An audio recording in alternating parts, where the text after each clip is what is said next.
Hello guys and welcome to another YouTube video. Today I'll be showing you how do you look at the requests that you have sent on Instagram. So let's just jump right into it. So first of all, we're gonna go to our Instagram. I'm gonna come back and this is what your profile looks like. And then you're gonna go to your profile badge, right? And on the top right you see those three bars. You're gonna press on that and then you're gonna press your activity. Now then you're gonna press download your information. Now before making this video I actually did that.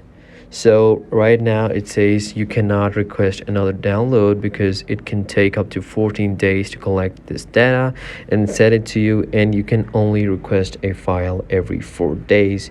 Please wait before requesting a download. So basically what happens is that you come here and then they ask you to enter your email, and then you enter the email, I think, which is probably associated with this ID.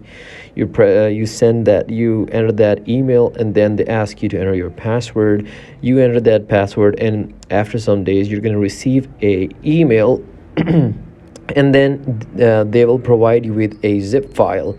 So in order to open a zip file, you can always just go to the App Store, and you can download any unzipper. There are many of them. I downloaded this one, and then you can just open this one and you can find the file where it was downloaded, and then you can extract them, and then you will be finding a lot of files in there, and in there will be a file that says something like pending requests. So they are such requests that are pending, and then you can open that file, and then you will be able to see the requests that you have sent and that were not accepted.